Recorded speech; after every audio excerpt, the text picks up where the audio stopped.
Bank and banking news চ্যানেলের পক্ষ থেকে আপনাদের সবাইকে স্বাগত জানাচ্ছি। আশা করছি আপনারা সবাই ভালো আছেন, সুস্থ আছেন। আজকে যে বিষয়টি নিয়ে আপনাদের সাথে কথা বলবো সেটি হলো ইসলামী ব্যাংকে আপনি 1 লাখ টাকা ফিক্সড ডিপোজিট করলে ইসলামী ব্যাংক আপনাকে 1 বছর পরে 1 লাখ টাকায় কত টাকা মুনাফা দিবে চলুন দেখি।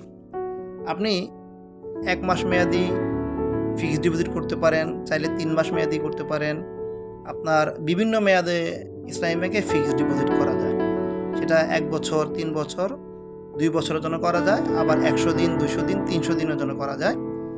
এখন যে বিষয়টি নিয়ে কথা বলবো সেটা হচ্ছে 1 লাখ টাকা আপনি 1 বছরের জন্য ফিক্সড ডিপোজিট করলেন, তার 1 বছর পরে আপনি এই 1 লাখ টাকা নেট কত টাকা পাবেন। আপনি যদি 1 লাখ টাকা ফিক্সড ডিপোজিট করেন 1 বছরের জন্যে, তাহলে সেক্ষেত্রে ব্যাংকের প্রফিট রেট হচ্ছে 10%।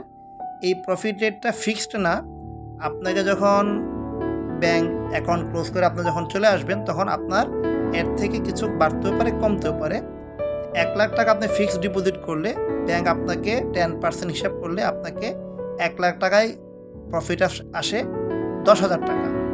এই 10,000 টাকা থেকে আপনার সরকার ট্যাক্স বাবদ 1,000 টাকা কাটবে, তার আপনার নেট থাকবে 9,000 টাকা।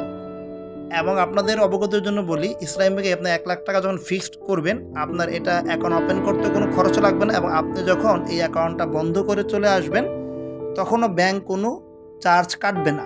তার মানে আপনি 1 লাখ টাকা জমা রাখলে ফিক্সড ডিপোজিট করলে শুধুমাত্র সরকার ট্যাক্স বাবদ আপনার 1,000 টাকা কাটবে।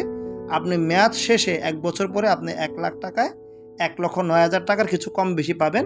সেটা আগেই বলছি, ইসলামী ব্যাংকে প্রফিটটা ফিক্সড থাকে না। এখন ধরেন আপনি এই 1 লাখ টাকা আপনি যদি 6 মাসের জন্য রাখেন তাহলে আপনাকে ব্যাংক কত টাকা প্রফিট দিবে। 6 মাসের জন্য ব্যাংকের যে প্রফিট রেট সেটা হচ্ছে 9.80% প্লাস মাইনাস, এর থেকে বাড়তেও পারে, কমতেও পারে। সেই ক্ষেত্রে আপনার 6 মাসের জন্য ব্যাংক 1 লাখ টাকা আপনাকে মুনাফা দেবে 4,900 টাকা, এর থেকে আপনার 10% কাটা যাবে 490 টাকা। তাহলে আপনি 6 মাস পরে 1 লাখ টাকা 1,04,410 টাকার মতো পাবেন, এর থেকে কিছু কম বেশি হতে পারে। একটি বিষয় আপনাদের সবাইকে বলে রাখি, সেটা হচ্ছে আপনারা যারা ব্যাংকে ফিক্সড ডিপোজিট করবেন, আপনাদের ফিক্সড ডিপোজিটের ব্যালেন্স যদি কখনো 4 লাখ টাকা পর্যন্ত না ওঠে তাহলে আপনাদের অ্যাকাউন্ট কোনো ক্লোজিং চার্জ থাকবে না এবং কোনো এক্সেস ডিউটি কাটবে না। তা আপনারা 2 লাখ, 3 লাখ যেই অ্যামাউন্টে ফিক্সড ডিপোজিট করেন সেক্ষেত্রে ব্যাংক আপনার কোনো ধরনের সার্ভিস চার্জ কাটবে না, এবং সরকারও সেখান থেকে কোনো এক্সাইজ ডিউটি যেটা বলে সেটা কাটবে না। একটি বিষয় আপনাদের মাথায় রাখতে হবে, যখনই আপনারা 10 লাখ টাকা বা তার উপরে ফিক্সড ডিপোজিট করেন, 10 লাখ টাকা যদি ফিক্সড ডিপোজিট করেন তাহলে কিন্তু সরকার আপনার সেই ফিক্সড ডিপোজিট থেকে বছরে 3,000 টাকা এক্সাইজ ডিউটি কাটবে। তাই আপনারা যদি 10 লাখের উপরে করতে হয় তাহলে সেক্ষেত্রে আপনারা ধরেন আপনার 15 লাখ টাকাটা ফিক্সড ডিপোজিট করবেন, তাহলে আপনি 8 লাখ, 7 লাখ করতে পারেন। 8 লাখ, 7 লাখ করলে আপনার সেই ফিক্সড ডিপোজিট থেকে মাত্র 500, 1,000 টাকা এক্সাইজ ডিউটি কাটবে। এখন ধরেন আপনি যদি 30 লাখ টাকা ফিক্সড ডিপোজিট করেন তাহলে আপনার একটাই ফিক্সড ডিপোজিট করবেন, কারণ 10 লাখ টাকা থেকে 50 লাখ টাকা পর্যন্ত ফিক্সড ডিপোজিট করলে আপনার এক্সাইজ ডিউটি মাত্র 3,000 টাকা কাটে।